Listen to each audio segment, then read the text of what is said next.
पुरुश्रवा सोमदत्त के पुत्र थे। संबंधों की दृष्टि से वे कौरव और पांडवों के चाचा लगते थे। पुरुश्रवा महाभारत का एक ऐसा पात्र है कि जिनके विषय में और उनकी कथा के विषय में बहुत ही कम लोग जानते हैं। पुरुश्रवा एक अत्यंत ही शक्तिशाली और प्रतिभाशाली कुरु योद्धा थे। कुरुवंशी होने के कारण पुरुश्रवा ने महाभारत के युद्ध में कौरव पक्ष की ओर से लड़ाई लड़ी। पुरुश्रवा इतने पराक्रमी थे कि युद्ध कला में उनकी तुलना इंद्र के साथ की जाती थी। पुरुश्रवा के एक और भाई भी थे जिनका नाम था शल। शल का वध सहदेव के पुत्र श्रुतकर्मण्य ने किया था। वे कौरव सेना के 11 सेनापतियों में से एक थे। पुरुश्रवा के रथ का ध्वज सूर्य के समान प्रकाशित रहता था और इसमें चंद्रमा का चिन्ह बनाया हुआ था। पुरुश्रवा के साथ महाभारत के युद्ध में एक भयंकर घटना घटी थी। महाभारत युद्ध के संभवतः 14वें दिन सात्यकी के द्वारा कौरव पक्ष के उच्च कोटि के कुछ योद्धा जैसे कि कर्णपुत्र प्रसन, सुदर्शन, त्रिगर्तों की गज सेना और मलेच्छों की सेना के कुछ सैनिकों का वध कर दिया गया। इस घटना के प्रतिशोध के स्वरूप पुरुश्रवा ने सात्यकी के 10 पुत्रों का वध कर दिया।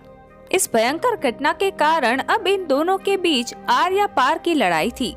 अंततः मौका देखकर पुरुश्रवा ने सात्यकी को घेर लिया।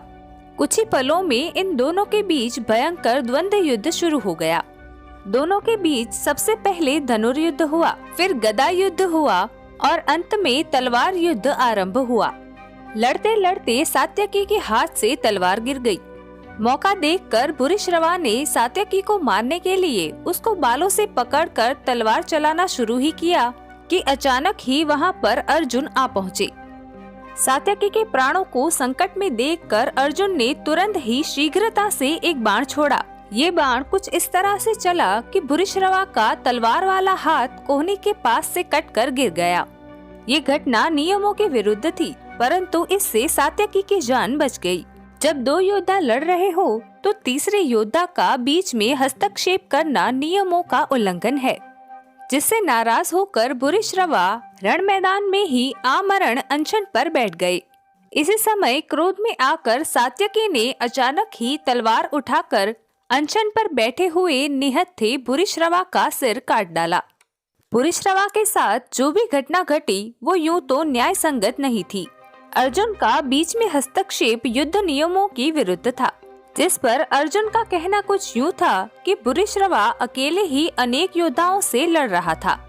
उसका लक्ष्य केवल संहार करना था। उसने ये कभी भी नहीं देखा कि कौन सा योद्धा उसके साथ लड़ने के लिए उद्यत है, और ये सारी बातें भी युद्ध नियमों के विरुद्ध है। इस कारण से अर्जुन का पुरुश्रवा के ऊपर बीच में से प्रहार करना न्याय संगत है।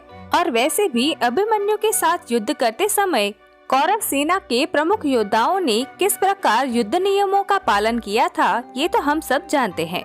अभिमन्यु के साथ युद्ध करते समय जिस प्रकार नियमों का भंग हुआ था, उसी समय महाभारत युद्ध में नियम प्रणाली का विनाश हो गया था।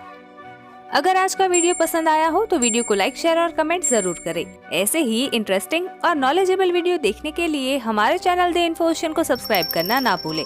मिलते हैं नेक्स्ट वीडियो में, तब तक के लिए थैंक्स फॉर वॉचिंग।